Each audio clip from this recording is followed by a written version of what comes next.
আমাদের এক ছাত্র, ওর নাম হচ্ছে সোহাগ। খুব ভদ্র ছেলে। আজকে ক্লাসের পরে আমার সাথে সাক্ষাৎ করতে আসলো। বলল যে, "স্যার, আমি একটা প্রবলেম ফেস করছি যে আমি অ টিচাররা কিছু জিজ্ঞেস করলে আমি খুব সহজ কথায় বলতে পারি না।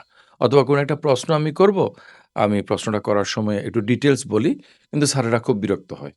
তো সোহাগ খুবই রেগুলার ছেলে, খুবই ভালো ছেলে। তো ও বলল, "স্যার, আমি কি করতে পারি?" তো তখন তাকে আমি বললাম যে, তুমি চেষ্টা করবা সংক্ষেপে বলার জন্য এবং টিচারদের উচিত আ তোমাকে একটু বলা অ্যালাও করার জন্য আরকি। তো টিচারদের অংশটা তো আর ওর হাতে নাই। তো প্রসঙ্গক্রমে ওকে আমি আজকের অভিজ্ঞতার কথা বললাম অন্য ক্লাসে। মাস্টার্স না, অন্য একটা ইয়ারের ক্লাসে, যেখানের মধ্যে আমার কোর্স ছিল আ critical thinking and informal logic. সেখানের মধ্যে ক্রিটিক্যাল থিংকিং নিয়ে আলোচনা করতে গিয়ে তাদেরকে আমি ক্রিয়েটিভিটির কথা বললাম। ইনফ্যাক্ট যে আমি যে বইটা পড়াচ্ছি, এই বইটা তো দেখা যাচ্ছে যে তোমার এই যে ক্রিটিক্যাল থিংকিং অ্যান্ড ক্রিয়েটিভিটি। তো অ এখন এই ক্রিয়েটিভিটির কথা বলতে গিয়ে তাদেরকে আমি প্রসঙ্গক্রমে জিজ্ঞেস করলাম, "তোমরা কি কখনো ব্লুমস ট্যাক্সোনমি বলে একটা জিনিস আছে, এটা কখনো কি শুনেছ?" কেউ শোনেনি। তখন তাদেরকে বললাম যে, "তোমরা এটা Google সার্চ করো।" করার পরে দিয়ে ব্লুমস ট্যাক্সোনমির যে ছবি আসলো, সেগুলো তাদেরকে দেখালাম যে ক্রিয়েটিভিটি হচ্ছে শিক্ষার আ মানে আ সর্বোচ্চ স্তর। তোমার শেখাটা হইছে কিনা এটা বোঝা যাবে তুমি যদি সংশ্লিষ্ট বিষয়ে ক্রিয়েটিভ হতে পারো। তো তখন তাদের জিজ্ঞেস করলাম যে, "তোমরা এই শব্দটার সাথে পরিচিত কিনা? রুব্রিক।" তো একটা স্টুডেন্ট বলল যে সে পরিচিত। আমি বললাম, "রুব্রিক কি?" তখন সে বলল যে, "এটা একটা পাজল মিলানোর খেলা টাইপের কিছু একটা" বলল। আমি বললাম যে, "আসলে সেটা না। যে একটা প্রশ্নের যদি ১০ নম্বর থাকে, তাহলে প্রশ্নটা কিভাবে লেখলে ১০ নম্বরে ১০ এ ১০ পাওয়া যাবে, এটা স্টুডেন্ট জানবে এবং টিচারও জানবে। তো কিভাবে অ্যাসেসমেন্টটা করা হবে এইটা।" তো এটা তারা শুনে নাই। আমি যাদের সাথে কথা বলছিলাম তারা হচ্ছে যে আমাদের ইউনিভার্সিটিতে অনার্স 3rd ইয়ার। তো তারা ২ টা পরীক্ষা দিছে, 3rd ইয়ার পরীক্ষা তাদের সামনে। তারা এগুলো শুনে নাই। একবার আমি আ পরীক্ষার হলে একটা ইনভিজিলেশন এর কাজে ছিলাম। তখন আমাদের একজন ইয়াং টিচারকে আমি uh formative assessment versus summative assessment, অর্থাৎ বছরের শেষে একটা আ কি শিখছে এটার একটা পরীক্ষা। এটাকে বলে সামেটিভ অ্যাসেসমেন্ট। আ এটা হচ্ছে যে মানে অ্যাসেসমেন্ট অফ টিচিং আর অ্যাসেসমেন্ট ফর টিচিং, যেটা এটাকে ফরমেটিভ অ্যাসেসমেন্ট বলে, যে তুমি একটুখানি শেখার পরে তোমার একটা টেস্ট নেওয়া হবে। তুমি যে ভুলটা করছো সেটা তোমাকে দেখিয়ে দেওয়া হবে, তুমি সংশোধন করবা, নেক্সট এ তুমি আরো ভালো করবা। এটা হচ্ছে যে অ্যাসেসমেন্ট ফর টিচিং, এটাকে বলা হয় ফরমেটিভ অ্যাসেসমেন্ট।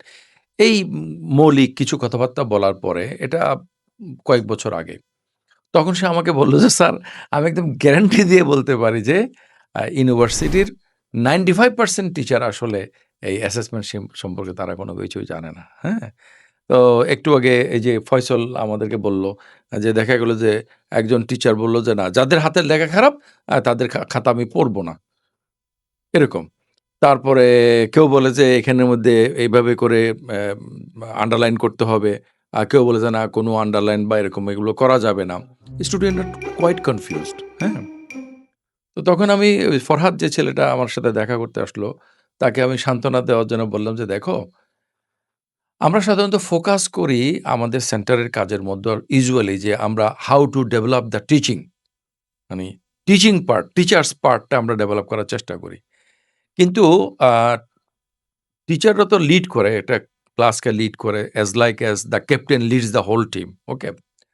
কিন্তু আ ইয়াতে আ আমরা যদি লার্নার যারা আছে, স্টুডেন্ট যারা আছে তাদের দিক থেকে দেখি, তার মধ্যে আমরা দেখি যে পার্সোনালিটি টাইপ যেরকম তুমি তুমি কোনোভাবে একজন ইন্ট্রোভার্ট কে এক্সট্রোভার্ট করতে পারবা না।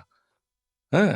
যেভাবে তুমি চাইলে একটা মেয়েকে ছেলে বানাইতে পারবা না বা একটা ছেলেকে মেয়ে বানাইতে পারবা না, তেমনি করে তুমি একটা ইন্ট্রোভার্ট কে তুমি আ এক্সট্রোভার্ট করতে পারবা না। তেমনি করে ওই যে লার্নার যে কতগুলো টাইপ আছে, এগুলো মানে ওই ইয়েটা হচ্ছে যে ৪ ধরনের লার্নার আছে।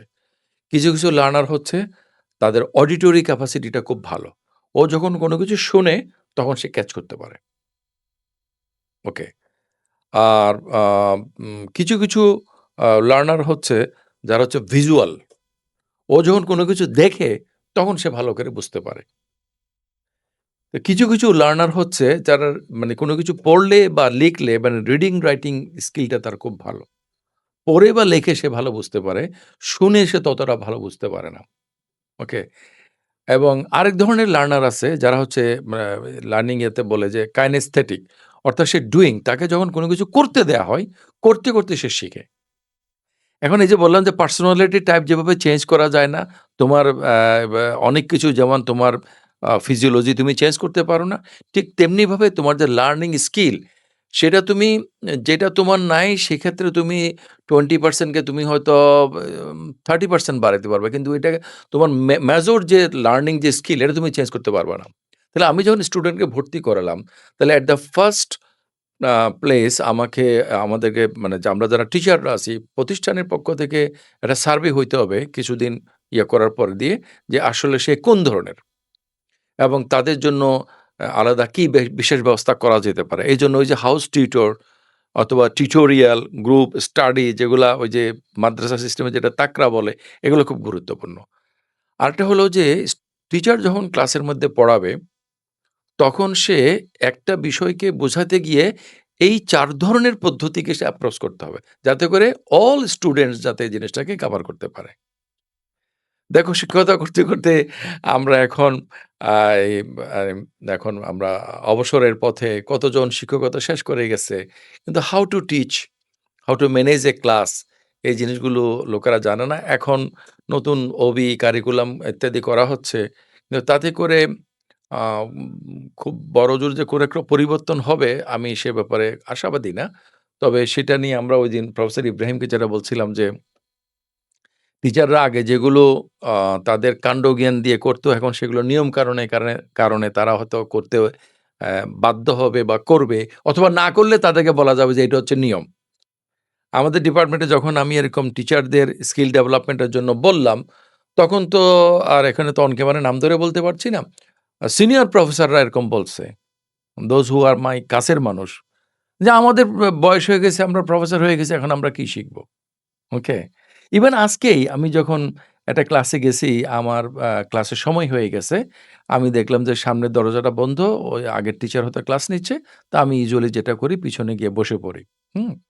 ওকে, আমি দেখলাম যে the teacher is trying hardly to help the student to understand the topic, but the method was wrong. হ্যাঁ?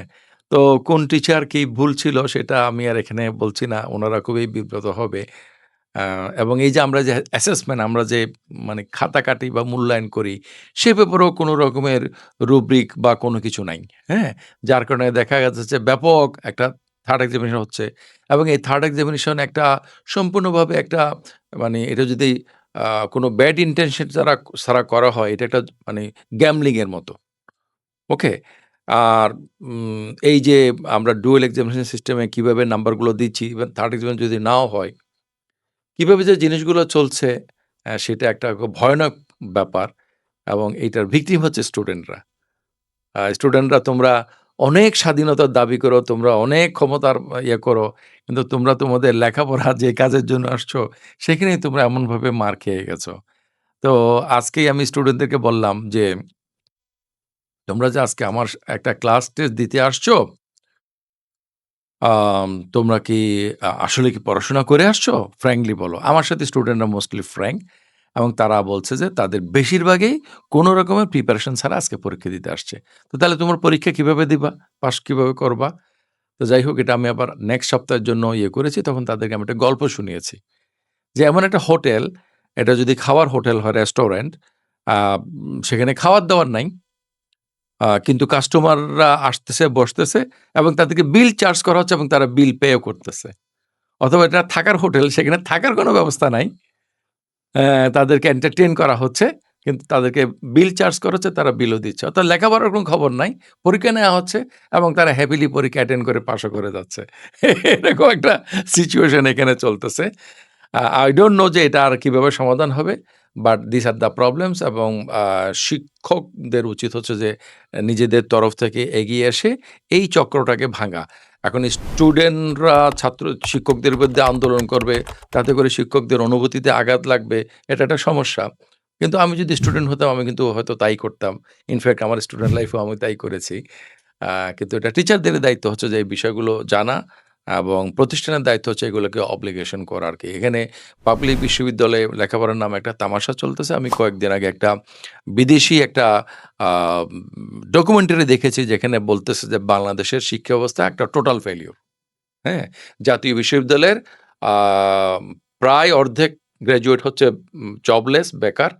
সরকারি বিশ্ববিদ্যালয়ে এটা 1/3 এবং আ ইয়াতে প্রাইভেট ইউনিভার্সিটির সংখ্যাটা আরেকটু কম। এটা 19% বলতেছে। তো এই বিষয়গুলো নিয়ে অ্যাড্রেস করার কোনো জায়গা নাই। সেজন্য আমি তোমাদের এখানে বললাম। আর যত বড়, বড় ইত্যাদিগুলো করা হচ্ছে, নিয়মকানুনগুলো করা হচ্ছে, একটা corrupt community will find the way to give ফাঁকি। সালাম আলাইকুম।